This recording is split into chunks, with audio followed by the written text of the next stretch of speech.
D pharma के बाद students का सबसे बड़ा कंफ्यूजन होता है अब करियर कैसे बनाएं। कॉलेजेस बताते हैं कि ऑप्शंस अनलिमिटेड है, लेकिन रियलिटी इतनी ब्यूटीफुल नहीं है। सच ये है कि डी फार्मा कैंडिडेट्स को मल्टीनेशनल फार्मा कंपनीज में स्टाफ लेवल जॉब्स मिलती ही नहीं। मोस्टली वो लोग बन जाते हैं ऑपरेटर्स या फिर टेक्नीशियंस, लेकिन इसका मतलब ये नहीं कि ग्रोथ रुक गई। आज मैं आपको बताऊंगा डी फार्मा के बाद रियल करियर पाथ्स कौन कौन से हैं, गवर्नमेंट ऑप्शंस, बिजनेस अपॉर्चुनिटीज, और लास्ट में एक बहुत बड़ा ट्रुथ भी आपके साथ शेयर करूंगा क्यों आपको 2025 में डी फार्मा अवॉइड करना चाहिए। स्टार्ट करते हैं विद प्रोडक्शन, ऑपरेटर या फिर technician. Most common path after B pharma अगर आपको इंडस्ट्री जॉब में जाना है। रोल आपको क्या मिलता है? मशीन ऑपरेट करना, बैच प्रोसेस चलाना, पैकिंग मशीन हैंडल करना, ये सब आपका रोल रहता है। स्टार्टिंग सैलरी आपकी रहती है 10 to 13,000 पर मंथ। ग्रोथ की बात करें तो 20 से 35,000 after 3 to 5 years of experience. Truth ये है, यही सबसे कॉमन जॉब है डी फार्म पास आउट के लिए if they want to go for industry, but very slow growth. Next is warehouse या फिर स्टोर असिस्टेंट। रोल रहता है मटेरियल रिसीव करना, स्टॉक मेंटेन करना। स्टार्टिंग सैलरी आपकी रहती है 12 से 15,000। Growth is very slow but stable job कह सकते हैं। Next is hospital pharmacist. Safe career option है।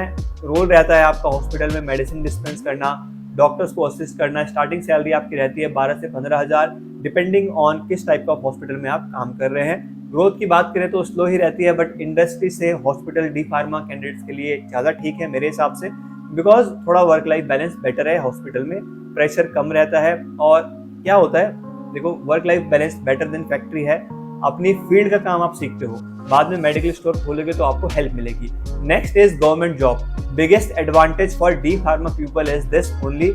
बहुत सारे एग्जाम्स में सिर्फ डी फार्मा कैंडिडेट्स ही एलिजिबल होते हैं, बी फार्मा और एम फार्मा कैंडिडेट्स एलिजिबल नहीं होते, मोस्टली स्टेट फार्मासिस्ट एग्जाम में। तो इस चीज़ का फायदा डी फार्मा कैंडिडेट्स को उठाना चाहिए। टॉप एग्जाम्स हैं आपके रेलवे फार्मासिस्ट, जिसमें आपको 35 से 50,000 सैलरी प्लस अलाउंसेज मिलते हैं।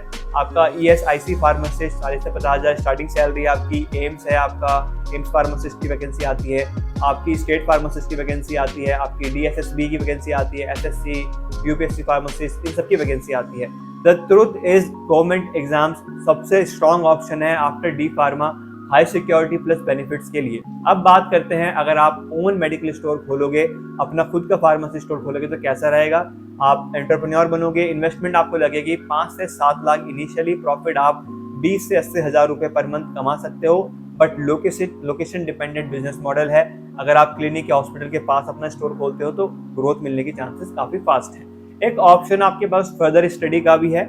बी फार्मा में आप लेटरल एंट्री ले सकते हो, सेकंड ईयर में आपको डायरेक्ट एंट्री मिलेगी। बी फार्मा कंप्लीट करने के बाद QC, QA, RA, PV, clinical research, इनके डोर्स आपके लिए ओपन हो जाएंगे।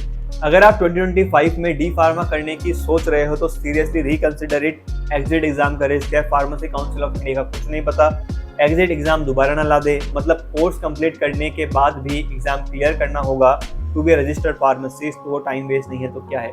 डी फार्मा आपका 2 साल का कोर्स है, फिर आप 1 साल उसमें लगाओगे एग्जिट एग्जाम के लिए, तो 3 साल लग जाएंगे। अच्छा आप बी फार्मा ही कर लो, और वैसे भी आपको डी फार्मा करने के बाद MNC कंपनीज में एज अ स्टाफ जॉब नहीं मिल रही है, तो उससे अच्छा वहाँ पर, बल्कि ऑन द अदर हैंड आपको MSc BSc कैंडिडेट्स आपको वहाँ पर एज अ स्टाफ जॉब करते हुए मिलेंगे, बल्कि MSc BSc में इतना इन्वेस्टमेंट नहीं लगता, और डी फार्मा में काफ़ी अमाउंट ऑफ इन्वेस्टमेंट लगता है।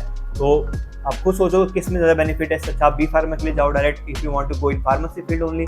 तो यही मेरी एक सजेशन रहेगा कि reconsider it if you are planning to go for D pharma in 2025।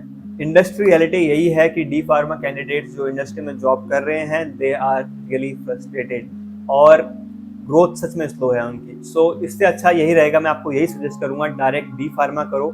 इस वीडियो के लिए इतना ही, मिलते हैं अगली वीडियो में। Like share subscribe. Thank you very much for watching guys.